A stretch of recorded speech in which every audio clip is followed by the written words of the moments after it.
Hi hello అండి, నమస్తే. Welcome back to our channel. మరొక ఇంట్రెస్టింగ్ వీడియోతో మీ ముందుకైతే వచ్చేసాను. ఈరోజు వీడియోలో నేను పెసర పునుగుల పులుసు ఎలా చేయాలో మీకు చూపించబోతున్నాను. ఈ పులుసు తయారు చేసుకోవడం కోసమని నేను ముందుగానే పునుగులు వేసి రెడీగా పెట్టుకున్నాను. ఈ పునుగులు వేసుకోవడానికి ముందుగా పొట్టు పెసరపప్పుని మినిమం ఒక 2 hours అయినా నానబెట్టుకొని తర్వాత కొద్దిగా గట్టిగా ఉండేలాగా రుబ్బుకోవాలి. వాటర్ ఎక్కువయ్యి పిండి పల్చనైతే గనక పునుగులు ఆయిల్ పీల్చేస్తాయి.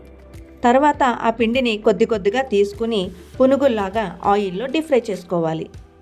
ఈ పునుగులకి ముందుగానే మనం ఫోర్క్తో హోల్స్ చేసి పక్కన పెట్టుకున్నామంటే మనం కర్రీలో వేసిన తర్వాత ఉప్పు, కారం, పులుపు అన్నీ పీల్చుకొని చాలా సాఫ్ట్గా అయ్యి కర్రీ చాలా రుచిగా ఉంటుంది.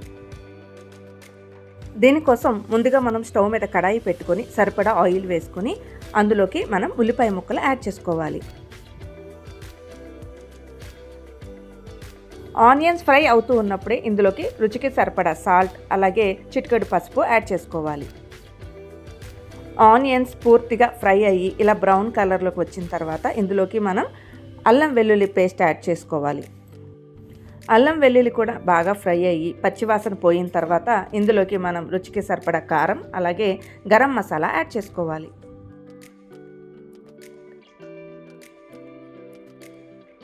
వీటన్నిటిని 1 నిమిషం పాటు కలుపుకొని తర్వాత ఇందులోకి చింతపండు పులుసు, కూరకి తగినంత వాటర్ యాడ్ చేసుకోవాలి.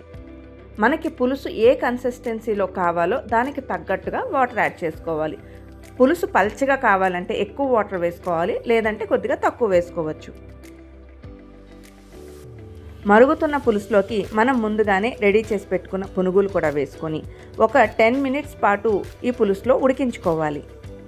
అప్పుడే పునుగులు చాలా సాఫ్ట్గా అయ్యి ఉప్పు, కారం, పులుపు అన్నీ కూడా బాగా పడతాయి. ఇంతేనండి, చాలా సింపుల్గా పునుగుల పులుసుని ఇలాగా మనం రెడీ చేసేసుకోవచ్చు.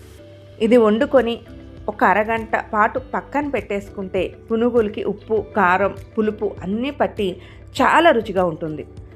ఆల్మోస్ట్ మనం చేపల పులుసు తింటే ఎలాంటి ఫీలింగ్ ఉంటుందో ఈ పునుగుల పులుసు తింటున్నా కూడా అలానే అనిపిస్తుందన్నమాట. మరి ఇంత సింపుల్ రెసిపీని మీరు కూడా ఒకసారి ట్రై చేయండి. మీకు ఎలా కుదిరిందో తప్పకుండా నాకు కామెంట్స్లో తెలియజేయండి. ఈ వీడియో మీ అందరికీ నచ్చినట్లయితే లైక్ చేయండి, షేర్ చేయండి, మన ఛానల్ని సబ్స్క్రైబ్ చేసుకోండి. నోటిఫికేషన్స్ కోసం పక్కనున్న బెల్ ఐకాన్ని కూడా యాక్టివేట్ చేసుకోండి.